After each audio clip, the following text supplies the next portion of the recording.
kita diminta menyebutkan rukun Islam yang jumlahnya 5, ada tidak Bapak dan Ibu yang di masjid ini yang belum tahu? Saya yakin jawabannya semuanya sudah tahu. Rukun Islam jumlahnya 5, diawali dengan mengucapkan 2 kalimat syahadat.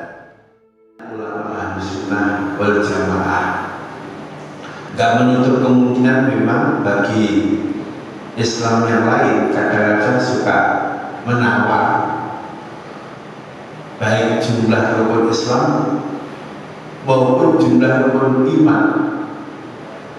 Saya kasih contoh, dalam Islam itu kan juga ada firqah, ada kelompok-kelompok, ada misalnya Ahlus Sunnah, ada Jabariyah, ada Qadariyah, ada Mu'tazilah, ada Syiah. Nanti kalau misalnya pertanyaan berapa jumlah rukun Islam, berapa jumlah rukun iman, kelompok yang lain jawabannya bisa jadi beda. Jadi rukun iman jumlahnya 6, rukun Islam jumlahnya 5. Itu yang menyatakan adalah ulama-ulama dari kelompok Ahlus Sunnah wal Jamaah. Nanti kalau yang kita tanya Mu'tazilah, jawabannya lain lagi. Tapi intinya, kenapa perkara itu dimasukkan dalam rukun iman atau rukun Islam? Untuk menunjukkan bahwa perkara itu sangat penting. Nah, kembali kaitannya dengan rukun Islam yang ketiga, di mana para ulama menyatakan rukun Islam yang ketiga itu adalah zakat. Kita harus paham berarti zakat itu menjadi sendi yang sangat penting bagi tegaknya rukun Islam, bagi tegaknya keislaman kita sebagai bagian dari umat Islam. Dan bahkan semua agama yang nabinya mendapatkan wahyu dari Allah, kewajiban zakat itu menjadi kewajiban penting yang tidak bisa ditinggal. Jadi kalau pertanyaannya apakah orang Yahudi ada kewajiban zakat, jawabannya iya. Apakah dalam tradisi Nasrani ada kewajiban zakat, jawabannya tentu juga iya. Terus bagaimana dengan Islam? Apakah dalam Islam juga ada kewajiban zakat? Tentu jawabannya iya. Jadi baik agama Yahudi, Nasrani maupun Islam, tiga agama ini seringkali disebut sebagai agama langit, agama samawi, karena ajarannya bersumber dari pewahyuan Allah kepada para nabi yang dikirim. Dan nanti para ahli agama mengatakan agama-agama yang kita lihat di dunia ini dikelompokkan menjadi dua. Satu kelompok agama langit, agama samawi, dan yang kedua agama budaya atau agama ardi, agama bumi.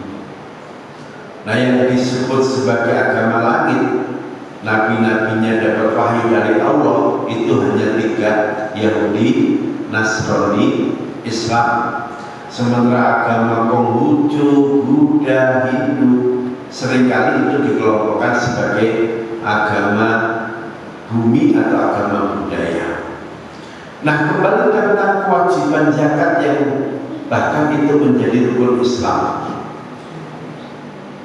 Kalau konteksnya dalam agama Islam, zakat yang diwajibkan Allah itu jenisnya hanya dua.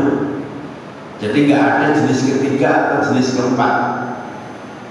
Dua itu, satu dinamakan zakat fitrah. Zakat fitrah ada sebagian ulama ini mengatakan, salah satunya pengarang kitab Ihanah Talibin, Abi Bakar Syatok, zakat fitrah diwajibkan kurang lebih masih di bulan Ramadan, 3 hari sebelum masuk Syawal tahun kedua Hijriah, itu yang zakat fitrah. Kalau zakat mal itu diwajibkan di bulan Syawal tahun kedua Hijriah. Nah, pagi ini saya ingin menjelaskan kaitannya zakat mal, jenis-jenisnya, ukuran yang wajib dikeluarkan sebagai zakat. Setelah nanti ini selesai, baru saya jelaskan kelompok-kelompok yang menjadi bagian dari penerima zakat. Baru yang terakhir ukuran atau kadar berapa zakat yang harus dibayarkan. Ini materi sangat penting karena ulama sepakat salah satu yang bisa menjamin tegaknya kesejahteraan bersama adalah kalau dalam sistem agama itu kewajiban zakat dibayarkan sesuai aturan. Ulama sepakat kalau ada umat Islam tinggal di satu negara di mana yang kaya mereka semuanya telah membayar zakat sesuai ketentuan, pasti negara itu akan hidup makmur. Gak bakalan ketemu ada orang ngemis, gak bakalan diketemukan ada orang-orang yang perutnya buncit karena gak kuat makan, gak bisa beli makan. Ini yang mengatakan adalah Rasulullah sendiri untuk memberi jaminan, sehingga kalau kita tinggal di satu kawasan, di situ masih banyak orang miskin kelihatan sampai minta-minta ngemis-ngemis, bisa dipastikan di masyarakat itu belum semuanya orang yang dianggap kaya mereka telah menunaikan bayar zakat sesuai ketentuan. Seperti itu. Nah, khusus di negeri kita Indonesia, bahkan para ahli itu berdasarkan hasil kajian yang mendalam, mereka berani mengatakan potensi zakat yang bisa dikumpulkan tiap tahun di Indonesia itu angkanya bahkan bisa mendekati 375 triliun. Duit semua itu. Sementara yang sudah terrealisasi umat Islam di Indonesia mereka bayar zakat, ternyata yang sudah terrealisasi itu baru 74 triliun. Artinya dana zakat yang dikelola lembaga-lembaga zakat di Indonesia jumlahnya belum sampai 1/5 yang semestinya kalau semuanya bayar zakat sesuai ketentuan yang diterima lembaga zakat itu angkanya di kisaran 374 triliun. Bayangkan kalau dana zakat tiap tahun ini terkumpul 374 triliun. Kira-kira apa yang gak bisa dibangun?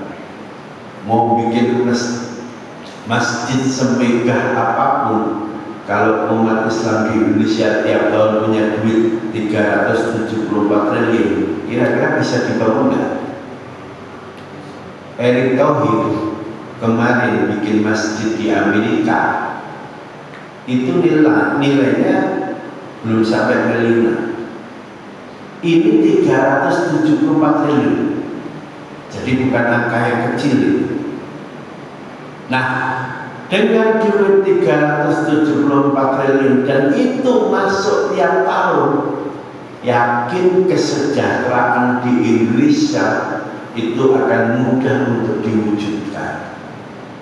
Gak bakalan ketemu orang miskin, gak bakalan ketemu orang yang gak bisa sekolah karena gak punya biaya, serta gak bakalan ketemu orang-orang yang kebingungan untuk mendapatkan modal kerja. Nah, kalau sekarang ternyata banyak anak putus sekolah, banyak pedagang yang kesulitan mendapatkan modal kerja, banyak orang-orang yang bingung mendapatkan apa yang mestinya itu bisa menopang kehidupannya, jelas berarti zakat ini ternyata belum disalurkan, belum diserah terimakan secara tepat sesuai ketentuan yang ditetapkan Rasulullah dan para ulama. Ini kesimpulannya. Nah, zakat yang diwajibkan bagi umat Islam itu jenisnya hanya dua. Satu namanya zakat mal, jangan dibaca zakat mal. Yang kedua zakat fitrah. Tapi kalau urutannya mana yang duluan diwajibkan, urutannya yang pertama itu zakat fitrah. Tadi saya sampaikan diwajibkan kurang lebih 3 hari sebelum masuk bulan Syawal. Berarti diwajibkan bulan Ramadan tahun kedua Hijriah. Sementara zakat harta, zakat mal itu diwajibkan di bulan Syawal tahun kedua Hijriah. Kan urutannya bulan itu pertama kan Muharram, 2 Syawal, Rabiul Awal, Rabiul Tsani, Jumadil Ula, Jumadah Tsaniyah, Rajab, Sa'ban, Ramadan. Setelah Ramadan Syawal, setelah Syawal Dzulqa'dah, yang terakhir nomor 12 Dzulhijjah. Jadi kalau nanti misalnya ditanya mana yang duluan diwajibkan, zakat mal dulu atau zakat fitrah? Jawabannya zakat fitrah kurang lebih 3 hari sebelum Lebaran. Baru di tahun itu juga Allah mewajibkan zakat mal, tepatnya di bulan Syawal. Oke. Terus harta yang dimiliki, bukan dimiliki, yang dititipkan Allah kepada kita manusia, yang wajib dikeluarkan itu jenisnya apa saja? Sebagian ulama menyebut 6 macam, sebagian lagi 7 macam. Baik, kita mulai yang pertama. Semoga nanti tidak lupa. Kelompok zakat harta, zakat mal yang diwajibkan Allah kepada umat Islam dinamakan dengan urud tijarah, harta niaga, harta perniagaan. Jadi yang punya toko, punya gudang tempat nyimpen barang dagangan, wajib ingat dulu tokonya dibuka tanggal berapa. Ingat Pak, toko saya launching dibuka tanggal 5 Ramadan. Begitu toko ini operasional 1 tahun, ketemu 5 Ramadan tahun berikutnya, putaran 1 tahun itu istilahnya namanya haul. Hitungan setelah operasional 1 tahun istilahnya namanya haul. Maka yang punya toko begitu masuk tanggal 5 Ramadan pas 1 tahun, sementara tokonya tutup dulu, ngapain? Ngitung aset, ngitung barang yang diperjualbelikan, hitung semuanya yang ada di rak. Setelah selesai dihitung, buka gudangnya, asetnya dihitung. Nah yang nggak perlu dihitung adalah rak-raknya, lemarinya itu jangan dihitung. Kulkas tempat nyimpen barang dagangan termasuk freezer tidak perlu ikut dihitung. Termasuk mobil operasional, truknya, mobil buat ngangkut-ngangkut itu juga nggak perlu dihitung. Dan yang juga nggak perlu dihitung tokonya atau gudangnya. Jadi yang dihitung tadi apanya? Hanya aset yang diperjualbelikan ditambah dengan nilai keuntungan yang ditaruh di bank. Pak, saya punya toko itu yang dalam toko nilai asetnya setelah kita hitung 1 miliar. Sementara barang yang dijual yang masih di gudang itu nilainya 9 miliar. Total berapa itu? 10. Terus kamu jualan selama 1 tahun, keuntungannya berapa? 10 M4. Nah, tinggal digabungin keuntungan plus aset yang di toko plus aset yang di gudang jadi satu, ketemu 20 miliar. Syaratnya zakat mal kaitannya urut tijar harta niaga itu dua. Satu, dia sudah operasional 1 tahun, istilahnya apa tadi? Haul. Nomor dua, nilai asetnya di atas 77,5 gram emas dengan kadar 24 karat. Kalau 1 gram harganya 1 juta, berarti setara 77.500.000. 77.500.000. Lah tadi setelah hitung yang di toko, yang di gudang plus keuntungan, ternyata ketemunya 20 miliar. Berarti sudah sampai di 10? Sudah. Pertanyaannya, berapa zakat yang punya toko, punya gudang plus keuntungan yang nilainya 20 miliar? Zakatnya hanya 2,5%. Berarti 1 miliar keluar 25 juta, kali 20 ketemu 500 juta rupiah. Di masjid ini yang toko dan nilai keuntungan 20 miliar ada nggak? Nggak ada. Ya semoga nanti nyampe situ. Amin. Sekarang nyampainya berapa? Ada 1 miliar? Ada, Pak, setelah saya hitung dengan keuntungan 1 miliar, berapa zakatnya tadi? Kalau 1 miliar 25 juta. Enggak Pak, pokoknya kecil-kecilan itu depan. Itu berapa keuntungan sama nilai aset? 100 juta. Kalau 100 juta banyak ya. Sekarang berapa zakatnya kalau 100 juta? 2,5%-nya 100 juta berapa? 2,5 juta. Saya ingin nanya, jujur dijawab, pernah nggak ada warga yang bawa duit 2,5 juta, Pak, ini untuk zakat toko saya? Belum ada ya. Semoga nanti Ramadan ini ada. Amin. Setelah tahu cara itu. Sebab fakta di Indonesia, Pak, tadi kan nilai zakat kemungkinannya 374 triliun, tapi ternyata yang masukkan baru 70 triliun. Kenapa begini? Itu ternyata jawabannya banyak orang yang masih salah atau nggak tahu cara ngitung zakat. Bagi zakat kayak bagi permen, duitnya 1 triliun, zakatnya hanya 10 juta. Padahal kalau dia punya duit 1 triliun, zakatnya berapa? Berapa miliar? 2,5%-nya 1 triliun berapa? 25 M ya? Mestinya kalau 1 triliun. Kalau menjelang pemilu, Pak, mau dibuka calon presiden, calon wali kota, saya tanya, pernah nggak ada calon yang pengen jadi presiden duitnya 1,7 triliun? Pernah ada nggak yang begitu? Ada. Kemarin salah satu calon tuh dia lapor kekayaannya 1,7 triliun yang pengen maju ke presiden itu. Kalau duitnya 1,7 triliun, zakatnya berapa? 1 triliun aja, zakatnya berapa? 25 miliar ya? 400 juta, 500 miliar. 2,5 miliar itu kalau 100 miliar. Kalau 1 triliun 250 miliar ya, 250 ya. Itu 250 miliar kalau dibagi sekecamatan Pamulang, kira-kira cukup nggak?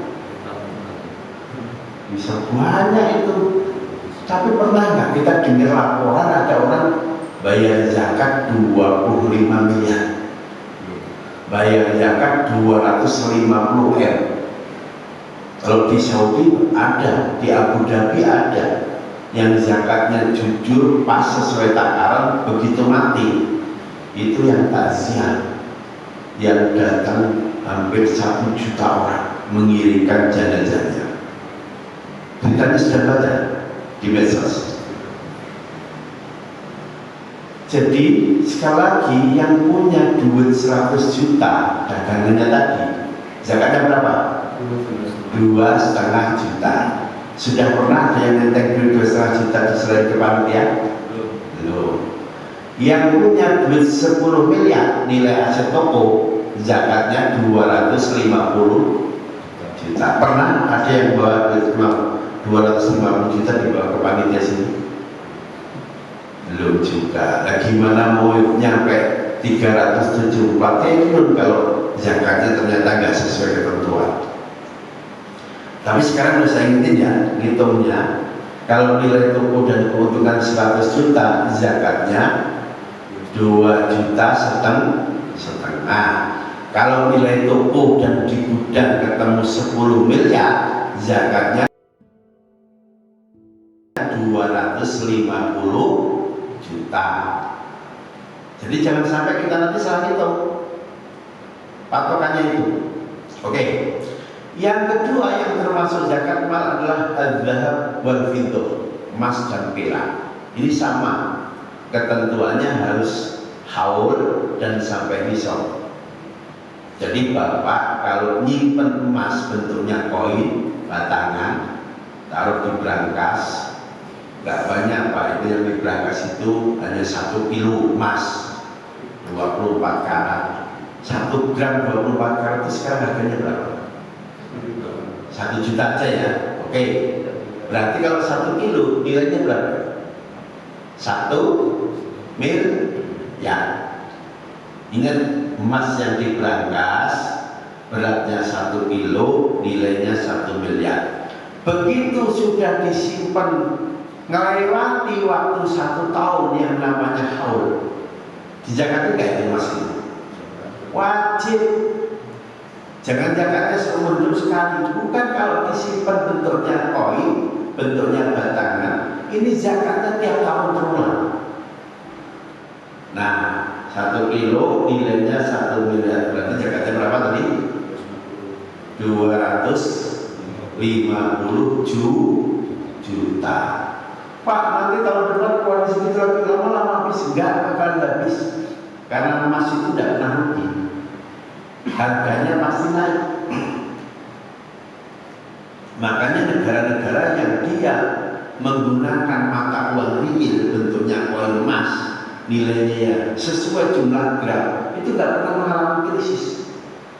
Tapi negara-negara yang nilai realnya nggak ada di kertas tulisannya 100 dolar. 100 dolar itu kalau dirupiahkan berapa? 1.400.000. Padahal kertas itu harganya berapa selembar itu?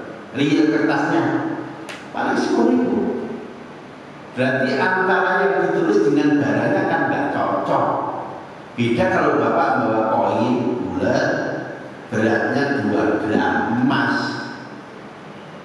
itu juga emas, berarti real itu. 1 gram harganya 1 juta, berarti 1 bulatan koin 2 juta pas. Memang segitu kalau dijual. Ini yang nggak pernah krisis. Di negara-negara yang mata uangnya nggak cocok dengan nilai yang ditulis, ini rawan dijungkir balikkan oleh mafia. Tapi kalau negara itu real pakai uang emas, nggak bakalan bisa dilanda krisis. Karena kenyataannya segitu nilai kekayaannya. Jadi yang punya emas ditaruh di brankas, ingat zakatnya tiap tahun setelah haul dan setelah sampai nisab. Nah kalau 1 kilo itu kan sudah melebihi 77,5 gram. Berarti berapa zakatnya tadi? Kalau nilainya 1 miliar, zakatnya 205, salah enggak? 25 juta? 25 juta. 25 juta bukan 250. Kalau 10 M baru 250. Ingat 100.000 2,5 juta. Kalau 1 miliar 25 juta. 25 juta itu lembaran 100.000 satu kardus aqua. Pernah nggak yang nenteng mesin ini kalau duit segitu? Pak, ini zakatku. Ya, insya Allah tahun ini ada. begitu ya cara hitungnya. Yang ketiga, pindah ke azuru wasiman, tanaman yang ada bijinya dan bijinya memiliki nilai komoditas bisa dijual. Kira-kira biji apa yang bisa dijual? Cengkeh. Cengkeh bisa dijual nggak jadi duit? Bisa. Padi? Bisa. Kapas nggak bisa dimakan tapi bisa jadi duit. Kopra bisa dimakan dan bisa jadi duit. Pak, saya di kampung punya sawah berapa? Nggak banyak, hanya 100 hektar. 100 hektar kalau ditanamin padi bisa berapa ton? 100 ton. Di kampung itu nanam padi setahun panen berapa kali? 3. Ingat, kalau bentuknya tanaman biji-bijian, zakatnya tiap kali panen. Jadi nggak nunggu haul 1 tahun sekali. Bapak yang punya sawah dengan padi, setiap panen keluarin zakatnya. Jangan zakatnya setahun sekali. Berapa Pak zakatnya? Kalau pupuknya beli, airnya juga mahal beli, tenaga kerja juga mahal, zakatnya 5%. Tadi sawahnya berapa hektar? 100 hektar. Sekali panen 100 ton. Kali 4.500 ketemunya 450 juta Pak sekali panen. Bulatin aja 500 juta misalnya. Ingat, kalau sekali panen dia dapat duit 500 juta, pupuknya beli, air beli, zakatnya hanya 5%. Berarti berapa zakatnya? 50 juta sekali panen. Tanam lagi 3 bulan panen lagi dapat 500 juta. Ingat, zakatnya langsung keluarkan 50 juta. Ternyata ada petani, Pak, pupuknya nggak beli, tanahnya masih subur. Air dapat dari kiriman dari langit, Allah yang kirim. Kalau kita nanam, air nggak beli, pupuk nggak beli, ingat zakatnya 10%. Jadi kalau pas panen dijual dapat duit 1 miliar, karena zakatnya 10%, berapa yang dikeluarkan? 100 juta. Dan petani-petani ini Pak, umumnya mereka jujur ngeluarin zakat, nggak mau ngurangi. Karena mereka jujur zakat dibayar, hartanya berkah. Karena berkah itu Pak, yang ngisi porsi haji 200.000 jamaah, yang banyak pegawai atau petani? Petani. Apa petani duitnya lebih banyak dari pegawai? Belum tentu. Tapi kenapa kok yang punya petani? Bisa jadi karena keberkahan rezekinya tadi. Jadi tolong diingat-ingat, yang punya sawah sekali panen, kalau pupuk air gratis langsung potong 10%. Tapi kalau pupuknya beli, airnya beli 5%. Pak, saya sekarang udah tinggal di Pamulang, nggak ada sawah lagi. Ada tanah berapa ribu, nggak sempat nanamin padi, nggak sempat nanamin yang lain, tapi tak ganti kontrakan. Jadi berapa itu? Nggak banyak Pak, 100 pintu. Ada yang punya kontrakan 100 pintu? Pertanyaannya, yang punya kontrakan itu wajib zakat nggak? Umumnya tenang aja, nggak ada Pak zaman Nabi kontrakan terus minta zakat. Ya betul, zaman Nabi nggak ngurusi kontrakan. Kalau ada saudaranya nggak punya rumah, nggak suruh kontrakan, dikasih. Nabi begitu meninggalkan Mekah hijrah ke Madinah, apakah Nabi suruh kontrak? Nih, dari rumah kosong, bayar setahun sekian dinar, sekian rial, apa begitu? Enggak. Berikan, nggak punya rumah itu ambil, pilih tempatnya gratis. Itu sahabat. Kalau kita kan nggak begitu.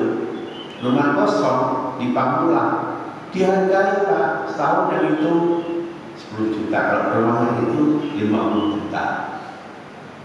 Ringkasnya, ulama kemudian mengatakan yang punya kontrakan ini juga wajib bayar zakat, yang dikeluarkan boleh ikut zakat pertanian, boleh ikut zakat emas. Kalau zakat emas nanti zakatnya berapa persen?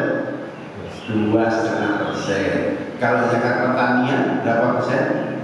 Boleh 5%, boleh 10%. Yang penting jangan lingkar kaku nggak bayar zakat. Saya nanya di kompleks sebelah ini ada nggak yang dikontrak rumah? Kalau di tempat saya banyak rumah-rumah yang dikontrakan gitu. Ada yang setahun 30 juta, ada yang setahun 50 juta. Ingat sekali lagi, yang punya kontrakan begitu terima duit ngontrak setahun, misalnya harganya 50 juta, padahal nisab zakat itu kan kalau ikut emas yang beratnya hanya 77,5 gram, senilai taruh saja 78 juta. Nah ini tadi kontraknya bayarnya 100 juta, berarti sudah nyampe nisab belum? Sudah haul belum? Kalau ikut pertanian kan nggak nunggu haul, nunggu panen. Asal dia dapat bayar kontrakan, anggap aja itu panen, langsung potong 2,5%. Pak, ini kontrakan setahun hanya 10 juta.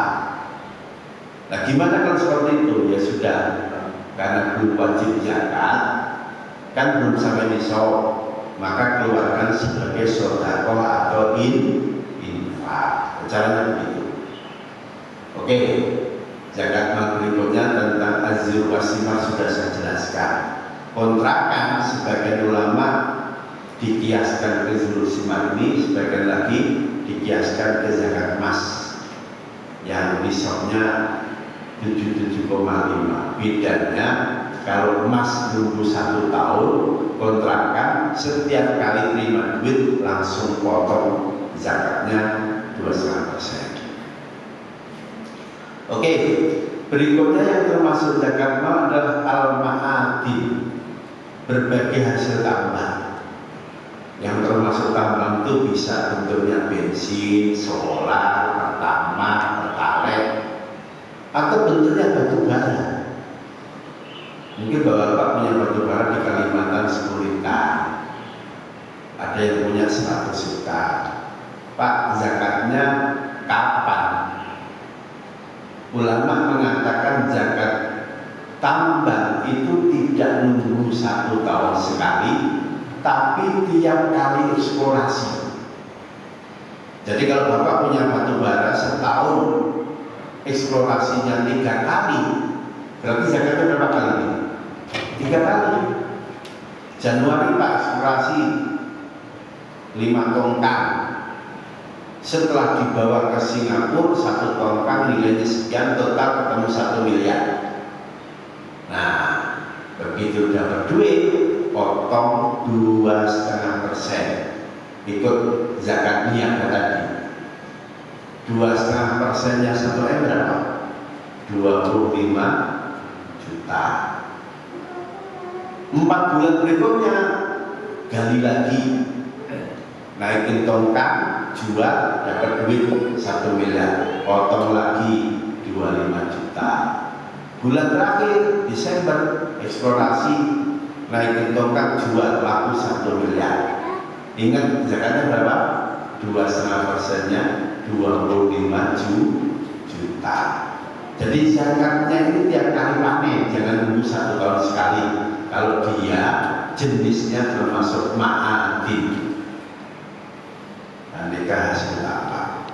Oke, yang berikutnya yang termasuk zakat mal adalah al-mawasi, rojo koyo, ternak. Bisa kambing, bisa sapi, bisa unta. Itu dulu yang disebut Quran, diistilahkan dengan walikul li ummatin ja'alna man sakaliyadku ismallahi alamat rozaqahum min bahimatil an'am.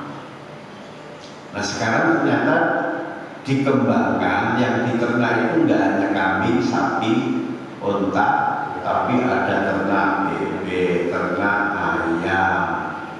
Di Cina itu ada hewan namanya yak, mirip-mirip kambing tapi agak gembul.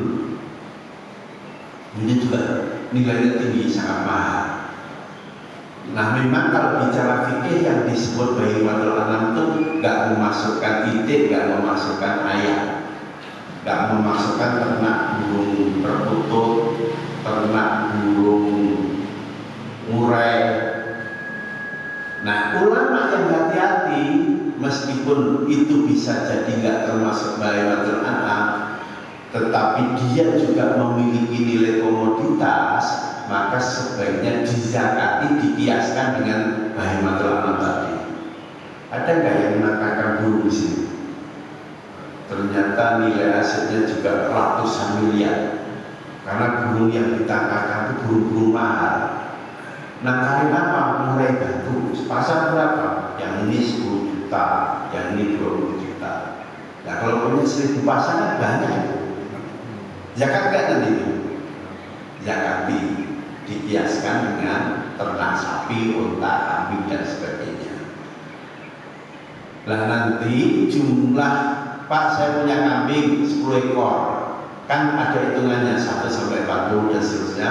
Nanti tabelnya tanyakan aja ke panitia zakat. Yang penting yang punya kambing jangan pura-pura nggak punya, nggak ngaku. Di sini saya tahu ada bos kambing. Karena kalau korban nyetok masjid sono 100 ekor, sono 100 ekor, ingat itu. Setiap 40 kambing zakatnya sekian, dan rumusnya ada yang jelas, jangan sampai anggap itu tidak ada kewajiban zakat. Ada zakatnya. Bahkan bisnis penggemukan sapi itu sudah mulai banyak. Bisnis penampungan kambing untuk korban itu juga sudah mulai banyak di sekitar sini. Di Bogor ada kawan, dia setiap menjelang Idul Kurban nampung minimal 1000 ekor kambing. Dan memang kalau menurut fikih kambing yang jumlahnya sudah menisab itu wajib dikeluarkan zakatnya. Jangan pura-pura nggak tahu kemudian nggak keluar zakat. Oke, itu al-mawasi. Berikutnya yang termasuk zakat mal adalah rikas. Rikas itu harta karun. Contoh dari sumur, begitu sudah digali masuk ke kedalaman 10 meter, cangkulnya nabrak kepala sapi dari emas, nabrak kepala kijang dari emas, diangkat ditimbang beratnya 2 kuintal. Ini orang wajib lapor ke negara nggak? Yang nemu kepala sapi dari sumur tadi. Kalau nggak wajib bisa dipenjarakan itu. Karena negara kita sudah punya undang-undang di pasal 33, bumi dan kekayaan lainnya itu semuanya punya negara. Kalau Islam yang nemu itu yang miliki. Dan cuman negara ini kadang-kadang kacau juga. Udah nemuin kepala singa, kepala kerbau dari emas, lapor, begitu lapor dikasih diganti selembar kertas ucapan terima kasih. Boleh jangan kebangetan begitulah, semoga Pak Menteri dengar. Minimal yang nemu itu kasih saja zakatnya. Zakat rikas harta karun itu bukan 2,5%, bukan 5%, bukan 10%, tapi 20%-nya. Jadi kalau bapak-bapak pas gali sumur dapat kepala emas kerbau nilainya 1 miliar, ingat zakatnya 20%, berarti yang 200 juta kasih yang nemu sebagai zakat. Jangan hanya dikasih selembar kertas ucapan terima kasih. Lalu apa kertas? Gak ada nilainya. Makanya banyak rakyat yang kemudian gak mau lapor. Kalau lapor malah disita, gak dikasih apa-apa. Makanya diem gak mau lapor, dijual, ditengkulak, dijual di pasar gelap dan sebagainya. Coba kalau negara jujur, yang nemu dipanggil, disaksiin wartawan, karena nilai yang diketemukan 1 miliar, ini bapak dapat sebagai zakat 200 juta. Pasti rakyat senang dan pasti setiap nemu dia lapor, nggak diem dijual di pasar gelap. Itulah rikas. Ada yang menambahkan lagi sebagai bagian dari zakat mal yang dinamakan zakat profesi. zakat dari hasil pekerjaan kita yang halal, bukan profesi yang haram. Bapak, saya yakin sudah tahu jenis profesi yang haram. Saya Pak, sebulan pemasukan saya 100 juta. Emang profesimu apa? Ya profesi saya rampok. Bukan rampok, jadi PSA. Nah kalau profesinya itu dizakat enggak? Tak boleh profesi itu jadi haram kok. Jangan, Pak saya dapat penghasilan selama jadi PSK 1 tahun 1 miliar. Bisa jadi 1 miliar itu kecil. Banyak loh yang sekali transaksi saya baca di koran-koran itu nilainya 100 juta sekali. Nah kalau tiap tahun, tiap malam dia dapat 3 kali, udah ya. Tapi yang ini nggak ada kewajiban zakat dan pekerjaannya haram. Ada lagi yang datang, saya dapat tahun ini 10 miliar. Dari apa? Kerjaan apa? Begal, rampok. Begal beringat, rampok. Nah pekerjaan kita haram enggak? Enggak ada zakatnya karena pekerjaan sudah dilarang. Tapi perampok itu sadar, tobat. Dibandingin gimana Pak? Terima aja kalau dia mencerai. Dan berikutnya Pak, nanti untuk got, ya rapiin taman, tidak apa-apa tapi jangan dimasuki dalam sini. Jadi kalau nanti ada pencopet, bayar zakat, terima saja. Setelah diterima di sisi ini, nah nanti untuk renovasi sudah selesai, tidak apa-apa. Jangan dikasih untuk pakai mesin, kasih ya, duit gampang untuk zakat, tidak sah, tapi diterima saja. Nah dengan demikian saya ulang jenis dari zakat mal, zakat harta. Tadi yang pertama apa? Yang pertama wudhu tijar dulu yang harta niaga. Nomor 2 emas dan perak, tanda berfido. Yang ketiga al-mahati, berbagai tambang. Yang keempat al-mawasi, hewan ternak. Yang kelima al-zilu wasimah, tanaman. Yang keenam rikas, harta karun. Yang ketujuh profesi. Jadi yang jadi dokter, jadi guru, jadi konsultan, setiap terima duit, terima gaji kok sudah sampai besok langsung potong 2,5%. Pak, saya guru, lah gajimu berapa tiap bulan? 10 juta. Udah sampai besok belum? Belum, karena belum gabungin dengan bulan berikutnya. Udah Pak, udah digabung dari bulan pertama sampai bulan ke-10 dapat 100 juta angkanya. Dan duitnya di beras, di pulsa, bayar karena habis Pak. Ini orang yang sudah nggak pegang duit wajib zakat kan? Yang nggak faktanya nggak pegang duit toh. Cuma kalau orang itu terlalu pintar ngakalin Tuhan, semua pengeluaran ditulis dihitung. Ya bisa-bisa meskipun sebulan gajinya 100 juta bisa nggak punya 1 tahun yang kalau minus saja. Ya kadang-kadang kita ini nuruti nafsu belanja yang sebetulnya nggak penting. Banyak loh orang-orang yang ngaku utangnya banyak tapi yang diutang sesuatu yang nggak penting. Contoh, utangmu berapa? 1 miliar. Malah ngapain sampai sebanyak itu? Beli itu Fortuner 400 juta. Memang kalau naik becak nggak bisa tapi gengsi lain orang utangnya negara-negara itu. Jadi kalau betul real dia punya utang itu memang zalimin, tidak wajib zakat bahkan boleh menjadi mustahik zakat. Tapi kalau utangnya dari gara-gara nanti dulu, kira-kira kita kerja naik motor bisa nggak? Bisa lah, tapi nggak mau gengsi Pak. Terus saya beli Mercy. Gara-gara beli bensin akhirnya utang di bank 10 tahun 1 miliar. Ya ini orang nyari utang hanya nyari gengsi, nyari gara-gara. Sebetulnya di mata orang kena zakat, meskipun realnya yang nggak wajib zakat karena nggak punya duit. Ya seperti itu. Jadi yang jadi guru profesi kalau memang sekali terima gaji nggak nyampe nisab, caranya digabung dengan bulan berikutnya. Memang ada pertanyaan Pak, yang dizakati itu ngitung neto atau bruto?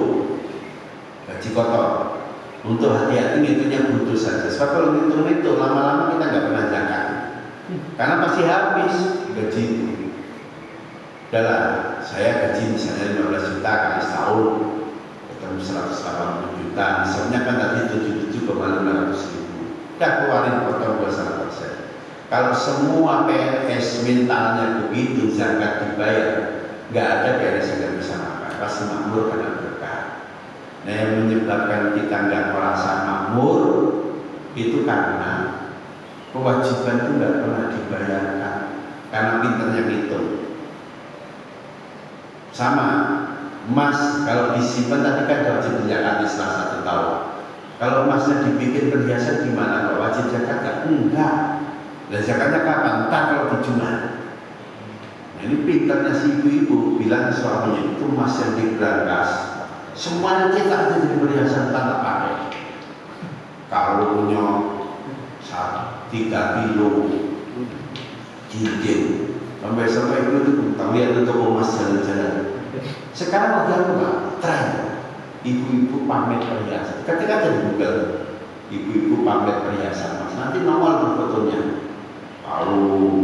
Jadi sampai itu dihitung yang nempel di badan 3 kilo Pak. Kalungnya berapa lembar, gelang, cincin, bekel yang di kaki. Yang jelas kalau yang dilihat fikih selama itu perhiasan dan dipakai, zakatnya memang sekali nanti pasti dijual. Kalau dia berbentuk koin, kepingan, batangan ditaruh di brankas, zakatnya setahun sekali. Dan ibu ini begitu pinternya pengen ngakalin Tuhan, biar gak wajib zakat tiap tahun, udah bikin aja semuanya menjadi kalung pakai. Fikihnya memang dia gak wajib menjadi perhiasan. Tapi kalau tujuannya ngakalin Tuhan, memang Tuhan nggak tahu. Jadi pagi ini kita hanya menjelaskan zakat mal dulu, nanti zakat fitrah dijelaskan pada kesempatan lain. Saya kira sudah selesai. Ada yang ingin bertanya, ada yang kurang jelas, silakan ditanyakan di sini. Saya Pak Ustaz. Silakan. Izin. Assalamualaikum warahmatullahi wabarakatuh. Waalaikumsalam. Kalau dia malu balikin ke negara, ya diserahkan untuk amal soleh, untuk kebajikan. Itu masih mungkin ada peluang Allah mengampuni dengan cara itu, daripada duitnya dibuang ke laut atau dibakar. Pak, saya sebagai petugas zakat tiba-tiba ada datang ngaku duitnya hasil korupsi, kita terima atau tidak? Sebagai petugas, ya jawabannya boleh terima boleh tidak, tapi sebaiknya daripada duit itu dibakar atau dibuang, terima saja, cuman dipisahin nanti setelah diterima. Nanti untuk betulin got itu kan perlu biaya juga, untuk ngaspal jalan, tidak apa-apa itu. Nah, untuk bagian-bagian dalam itu usahakan nyari duit yang paling halal, meskipun yang nggak dilarang untuk bikin toilet masjid, karena masjid kan juga perlu toilet. Intinya sebetulnya kalau kembali kepada syarat zakat, harta yang dizakati semuanya harus harta-harta yang dianggap paling bersih, paling suci, meskipun nggak dilarang dia nyerahkan dari zakat yang tadi masih abu-abu atau remeng-remeng. Bahkan caranya yang itu yang dipandang baik daripada duitnya dibakar atau dibuang ke laut. Itu. Terus pertanyaan yang pertama, cara ngitung tadi ya, ini memang problem.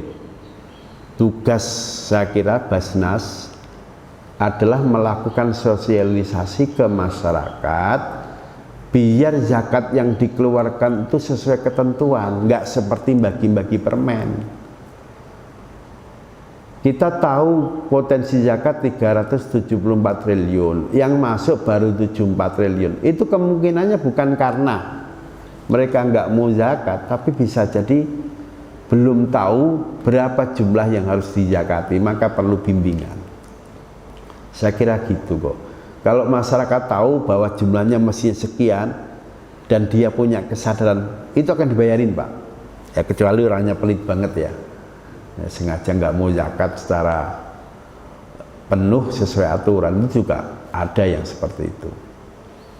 Tapi intinya memang masalah zakat ini perlu disampaikan terus ke masyarakat biar masyarakat paham Selain paham, dia akan mengeluarkan zakat sesuai ketentuan, tidak dikurangi atau zakatnya kurang, misalnya begitu.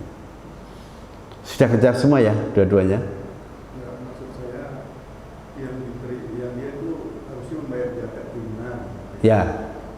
Tapi dia membayar hanya 2. Yang 3 itu tentu dia makan dengan keluarganya. Di mata Allah yang 3 ini halal atau haram sih? Yang jelas yang dia makan yang bukan menjadi haknya, kategorinya kalau enggak haram minimal syubhat. Tapi kalau jelas-jelas itu duit yang mestinya diserahkan sebagai zakat, dia enggak zakati, ya kategorinya haram itu.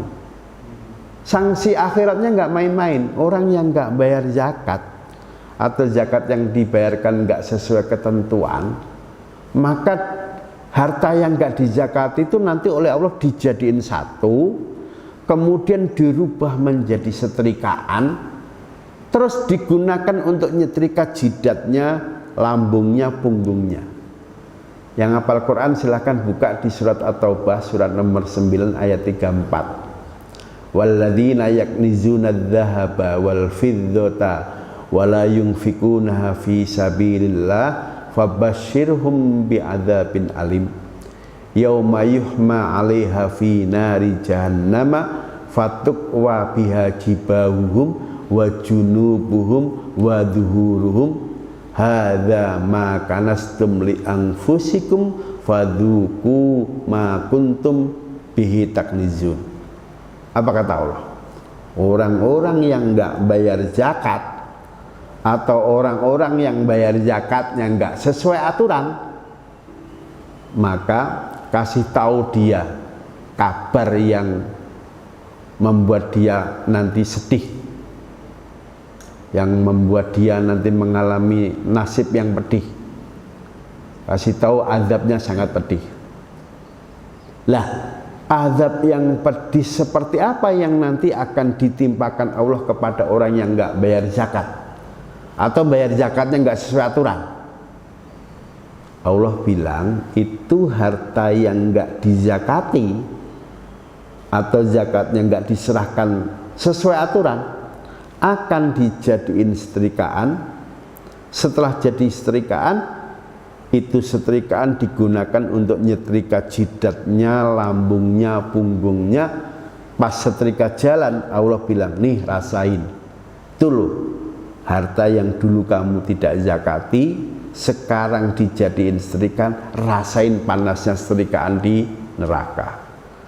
Setrikaan di dunia aja panas banget, apalagi setrikaan di neraka, pasti lebih panas. Surat At-Taubah surat nomor 9 ayat 34, silahkan dibuka yang bawa Google. Jadi Allah itu ngancamnya enggak main-main nih, serius. Kalau ada orang enggak bayar zakat, duit yang enggak dizakati, harta yang enggak dizakati, jadiin setrikaan. Bayangkan kalau orang itu punya showroom mobil, isinya 1000 unit, 1000 biji, enggak dizakati, semuanya jadiin setrikaan. Kira-kira orang yang disetrika pakai setrika segede itu orangnya kayak apa jadinya? Ya bisa memet. Jadi kalau kita baca ayat ini, insya Allah orang itu nggak berani akan mengurangi zakatnya, pasti dibayar secara tunai. Nah, orang-orang yang selama ini nggak zakat atau zakatnya nggak sesuai aturan bisa jadi belum baca ayat ini. Diingat-ingat ya, surat At-Taubah surat nomor 9 ayatnya nomor 34. Ada yang sudah lihat? Coba dicek ingatan saya, ada yang pas atau ada yang nggak pas. Mana HP saya tidak? Yang bawa HP yang punya paket coba dibuka di Google. Ketik surat At-Taubah ayat 34. Surat At-Taubah ayat 34.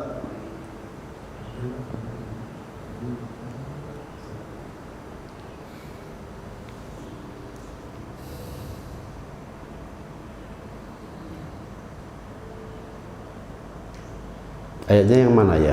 Alladzina yaknizuna dzahaba. Jangan salah nanti. Sebentar. Betul. Itu ayatnya. Nanti silakan kalau pas baca Quran dibuka Qurannya itu. Kalau kita ketemu ayat ini dan paham, insya Allah nggak berani nipu Tuhan, harta yang dititipin nggak dikeluarkan sebagai zakat. Jadi tolong nanti pulang dari masjid ini asetnya dihitung.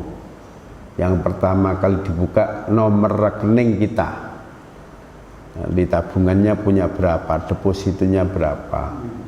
Nggak banyak Pak, 1 miliar. Ingat 1 miliar berarti ngeluarin 25 juta. Kira-kira ada nggak ya di komplek ini yang duitnya 1 miliar?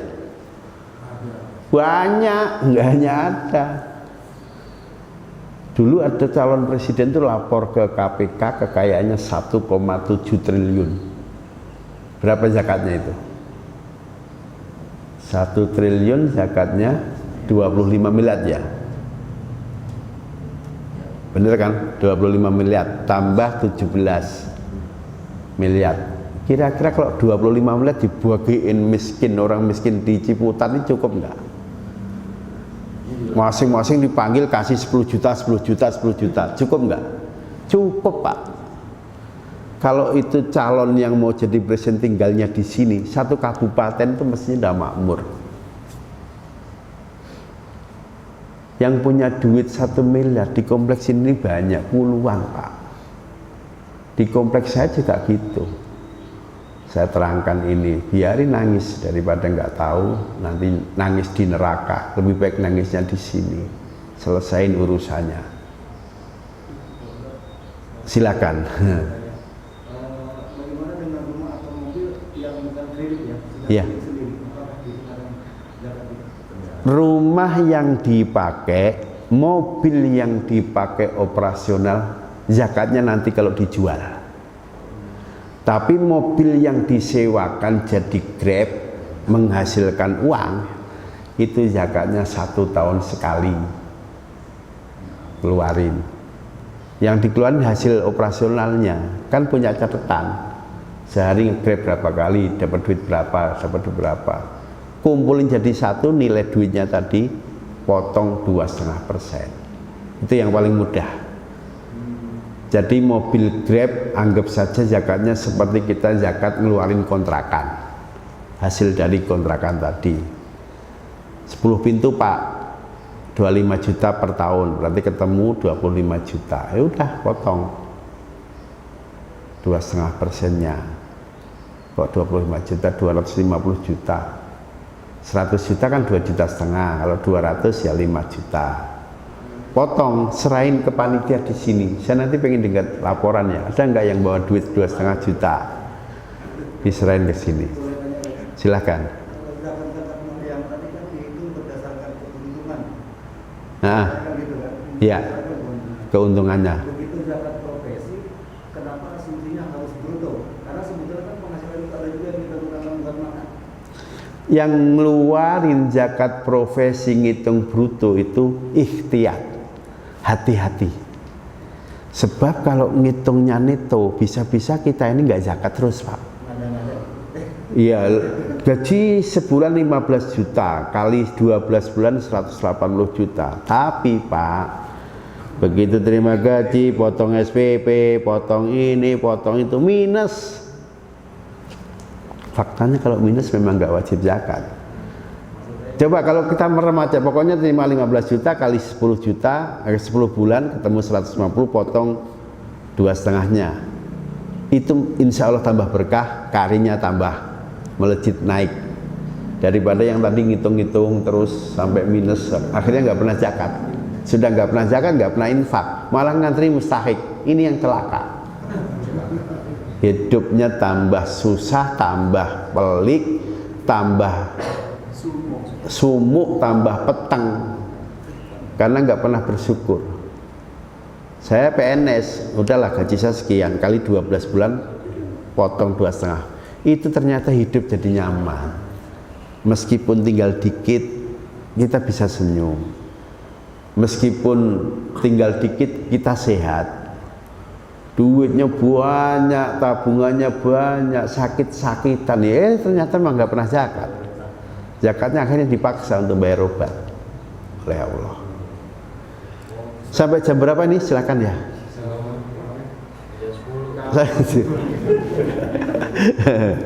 Gimana? Membayar zakat mal ini harus bisa berdoa di satu panitia apa lembaga zakat atau bisa nilainya nanti Dibagi-bagi. ya. Boleh dibagi-bagi, boleh dikonsentrasikan dari satu tempat, boleh juga dibagi sendiri. Yang penting zakatnya beres, nilainya itu yang dikeluarkan. Pak, saya zakat tahun ini 10 juta, ngitung deposito sekian, gaji sekian. Yang 2 juta tak titipin ke sana, 2 juta ke sana, 2 juta tak bagi di kampung, boleh, tidak apa-apa. Terus ini itu ada niatnya khusus untuk zakat mal atau Ada niatnya, ya ini saya keluarkan sebagai zakat mal saya. Jadi kalau yang wajib ini disebut. berarti kalau nggak mengucapkan niat itu berarti jangan sedekah biasa gitu ya? Bisa jadi nanti berubah menjadi sedekah biasa. Jadi biasanya yang zakat-zakat itu diikrarkan, Pak. Ini zakat saya nilainya 10 juta. Atau pada waktu kita nyerahin sendiri, kita kan tahu itu zakat. Ya, ini zakat, bukan sedekah, bukan infak. Misalnya begitu. Ya, semoga tahun ini nanti zakatnya naik drastis di masjid ini. Setelah jamaah banyak dengar, apalagi nanti ini videonya dikirim kemana-mana biar orang tahu bahwa selama ini banyak. Iya, banyak orang yang zakat itu kayak bagi permen, nggak sesuai aturan, sehingga target 374 triliun itu nggak kecapai, 1/5-nya aja nggak kecapai. Kenapa? Banyak orang belum ngerti. Ya sekarang udah ngerti ya, insya Allah nanti biar zakatnya bisa sesuai harapan, terutama untuk di kampung ini ya, di masjid. Silahkan. Zakat ini kebanyakan itu orang prioritas dari keluarga dulu apa harus keluarga? Zakat itu prioritasnya kepada keluarga, tapi yang nggak wajib dinafkahi. Kalau yang wajib dinafkahi nggak boleh dikasih zakat. Saya nggak boleh ngasih zakat ke istri. Kenapa? Wong istri wajib saya nafkahi misalnya. Saya nggak boleh zakat ke anak. Kenapa? Anak wajib saya nafkahi. Tapi keponakan, paman, cucu, pembantu juga nggak boleh karena dia wajib dinafkahi, bosnya kan. Nah itu boleh, keponakan boleh, sepupu boleh, kakak boleh, adik boleh. Pokoknya nggak wajib dinafkahi boleh kasih zakat. Pembantu nggak boleh. Pembantu kan wajib dibayari kita, wajib dinafkahi juga nggak boleh. Boleh dikasih infak. Di luar gajinya gitu kan? Di luar gaji pembantu gitu kan? Iya, tetap nggak boleh. Yang kita kasihkan infak kita, sedekah kita. Zakatnya jangan. Istri bayar zakat, kasihin ke suami, boleh nggak? Istri, Mas ini zakatku, nggak usah malu-malu, terima aja. Kamu kan di PHK katanya. Boleh nggak oh istri? Boleh. Karena istri itu nggak wajib ngasih nafkah ke suami. Jadi kalau sampai nanti dikasih zakat istri nggak usah tersinggung. Terima aja dengan merem. Ah, sini. Nanti pinjam lagi mas. Iya. Satu lagi. Iya. Kalau yang zakat itu kan misalkan kita jual mobil atau apa gitu, kita dapat apa namanya? Duit. Duitnya. Apakah itu langsung bisa dibayar atau bisa juga misalkan dikumpulin aja nanti setahun sekali baru dibagiin? Yang enggak resiko sekali terima duit langsung bayar. Sebab kalau nanti biasanya pikiran berubah lagi nanti. Bisa jadi tadi ngitung ini akhirnya nggak jadi zakat. Yang aman, dah begitu terima potong. Caranya gitu. Jadi Pak Ustadz, istri boleh kan bayar zakat? Boleh ke suami asal suaminya tega aja. Dia istri itu kan nggak wajib menafkahi suami. Karena nggak wajib menafkahi suami, pas suaminya di PHK, nggak usah malu. Mas, ini zakatku, gajiku selama 1 tahun. Berapa? Hanya 20 juta. Terima aja. Nggak usah pakai malu-malu. Istri lagi Pak Ustadz. Nah, itu yang kurang ajar. Udah dizakati istri, dikasih modal, buat kawin lagi. Banyak kasus. Istrinya kerja di TKW, jadi TKW di Saudi, di Hongkong. Tiap bulan ngirimin duit, di sini buat kawin lagi. Oke. Silakan. Jadi kan tadi yang buat pekerja itu kan gaji sebulan dikali 12 Bulan. 12 bulan. Nah Iya. kalau kita tiap Boleh kalau udah nyampe nisab. Itu Pak Hotman sekali dapat klien bayarnya 1.000 US dollar itu. Ada 10.000 US dollar. Kalau dia muslim, pengacara hakim itu langsung potong gaji untuk zakat lebih baik. Tapi kalau sekali terima gaji belum nyampe nisab, gabung dengan bulan berikutnya. Udah digabung Kak 1 tahun 12 bulan belum juga sampai nisab, ya udahlah kamu ngantri mustahik aja, nggak usah mikirin zakat. Iya, dia nunggu sebagai mustahik saja, enggak apa-apa, itu nggak usah malu kalau memang keadaannya begitu. Iya. Baik, saya kira ini ya materinya. Masih ada materi lagi tentang zakat fitrah, nanti insya Allah kalau ada kesempatan saya sampaikan materi itu. Terima kasih, sampai ketemu lagi. Semoga semuanya sehat, semoga semuanya umur panjang, semoga semuanya diberikan uang, rizki yang banyak oleh Allah Subhanahu wa ta'ala. Amin amin ya rabbal alamin. Assalamualaikum warahmatullahi wabarakatuh.